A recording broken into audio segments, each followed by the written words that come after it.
Disney is dead. Dennis Simpson here from the beautiful shores of Lake DeSoto. And no, that is not a green screen. It's just an effect. So I kind of blur that out so it looks like I'm bluer or greener. I don't know. Hang on, let me check something. Why would I say Disney's dead? Well, number one, Disney isn't what Disney was. Disney lost their way probably 30 years ago. They have become, in my opinion, they're PC driven. They are, I don't know. I don't understand. Let me remind you of something. Would it be about 45 years ago? Yeah. There was a guy named Walt Disney. You may have heard the name, right? Before they owned ESPN and cable TV and half of the media enterprises of the world. And Mr. Walt Disney went up to the little starlet who was this super cute little thing that everybody was drooling over, and her name was Annette Funicello. Do you remember that? Yeah, Annette Funicello. Yeah, some of you will recall. And he said, "You will not wear a two-piece bathing suit on the set of anything to do with Disney, nor will I see you in any magazines in a two-piece bathing suit." How we went from that to this last year, they remade Sleeping Beauty, and they couldn't talk about the seven little people because the word dwarf is, what's going on? What's wrong with our society? Well, we're not the only ones to ask this question. The fine folks at Angel Studios, these are the people we need to talk about today. Angel Studios did a show called Homestead, and it was a movie that was released at the theaters. Diane and I went and saw it, 7 p.m., 8 p.m., something like that. It was a good show. It was kind of a post-apocalyptic or a mid-apocalyptic, we're having an apocalyptic event. We're having a nuclear war or something, and everybody runs to the hills. And it had some great faith elements to it. It was wholesome, not a lot of bad language, no bad language to speak of. And I thought that was interesting. I thought, man, this Angel Studios, I'm seeing a lot of this stuff, right? Yeah. Then last month, we went to see The Last Rodeo. Now, The Last Rodeo is supposedly about the oldest bull rider in the world. And they missed the fact just a little bit. They missed the fact because you see that here, right there, and right there. As certified by the Guinness Book of World Records, the world's oldest bull rider cut that hair last month. Yeah. Cowboy Greg Castile out at the Cowboys barbershop, which is an amazing place. You've got to go back and see some of our pictures of that place. But Greg is actually the world's oldest bull rider. And if I'm not mistaken, it was 61. And I think he did back to back. He got his world record verified by Guinness. He said that was a lot of things. They had to verify him and his age with it. They had to see his birth certificate, had to verify it was him, had to have judges and all kinds of stuff. And then apparently they did it again. So I don't know if he's finished his second Guinness Book of World Records yet. But anyway, the movie was based on that. We took our 10-year-old grandchild who goes to the secular school. She goes to Benton Public School. She's a great little kid. And we asked her, we said, she doesn't say much. I said, Eva, what did you think about that movie? Because it had some faith elements and it had a great story. It was just I don't know, Rocky on a bull.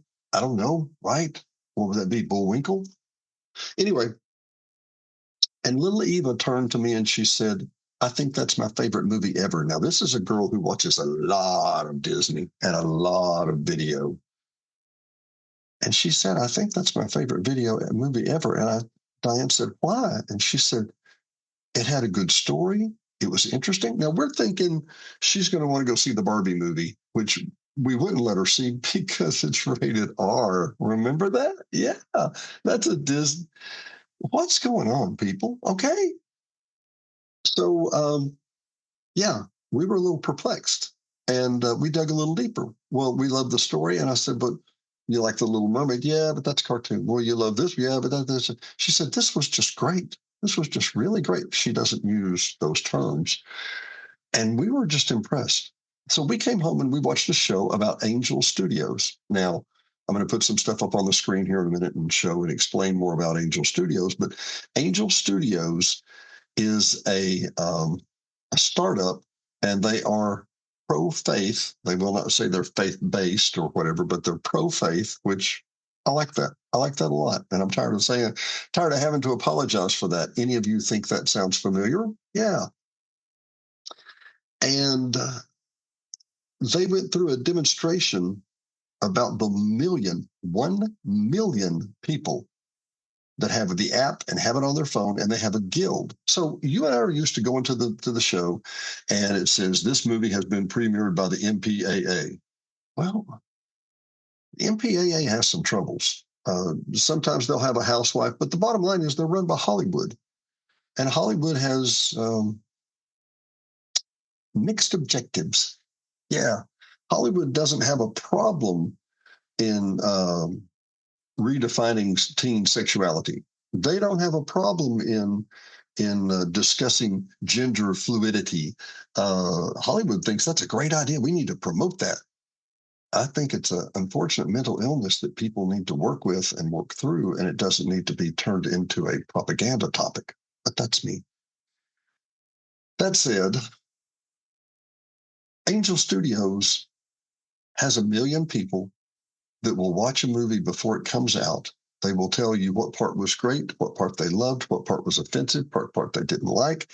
And all that feedback goes to Angel Studios, to the board, and the board will decide if that part of the show stays in or not. They showed a kids programming. They showed a kids show that had 3 little kids. It had 2 boys and a girl, and they were running around. It was it's kind of a fantasy type deal. Well, what if the world chased us and we had to save the world? Blah blah blah blah blah. Very, very cute film. Very, very entertaining. And the producer that brought it to Angel Studios said he had taken it to Netflix. I'm sorry, he didn't say Netflix. He said one of the major studios. It could have been Amazon, could have been CBS Max, whatever. Took it to one of the major studios, and they said, well, these 3 kids are cute, but we want to make them older so they can put them in sexual situations. And the producer said, no, that's not what this is about. This is a kids movie. It's a soft, little, tender kids movie. So he pulled it back and submitted it to Angel Studios, along with the other 12,999 shows that have been promoted to Angel Studios. Disney and the big boys, Disney's the 800-pound gorilla, the 1,000-pound gorilla in Hollywood.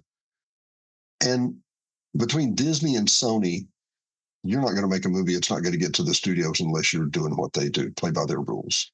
Well, Angel Studios is going completely around that.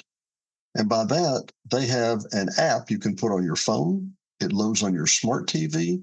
It will load whatever, and you can either sit down and watch this movie, or you can go see it. We went to the Movie Tavern in Little Rock, and you can kind of pick and choose.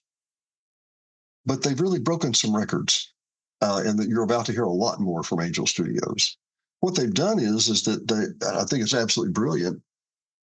They've got a measuring system where they take the video, pre-release it to a lot of people, let them judge, let them make the parents, not Hollywood people, parents across the country, and hundreds of thousands will vote on what they like and what they don't like.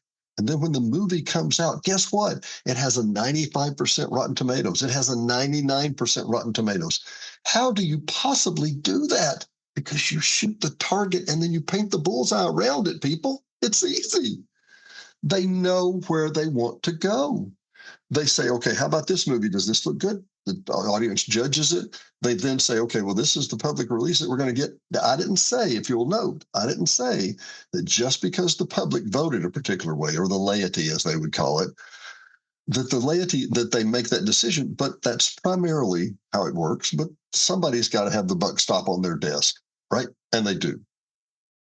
They have over 1 million subscribers. It's $12.99 a month to subscribe to the service. You can get it on your phone, your tablet, your TV, your smart TV. It's brilliant. Tons of great kids programming.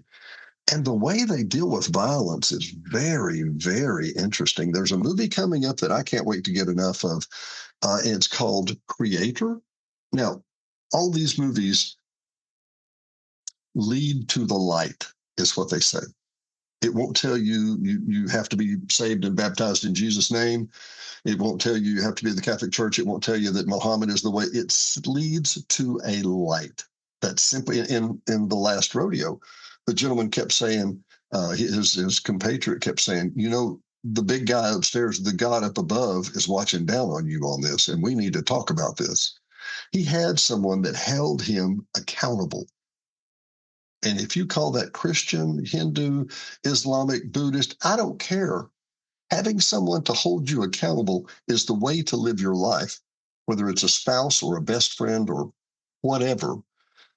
All that to say, this movie that our 10-year-old thought the world of and literally said was her favorite movie had already been rated by these people before it came up.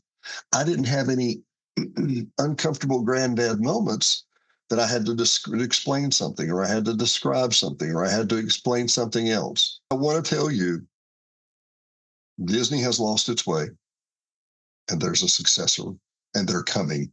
And to me, they're the white horse, on a white horse, I should say. The movie Creator is about a little girl that draws in her drawing book, and her brother takes the book and throws it in the lake, which, as brothers do. I hear tell. And they draw the book out, and the creatures that she was drawing in there out of frustration about her brother, I guess, and other things, those creatures come true.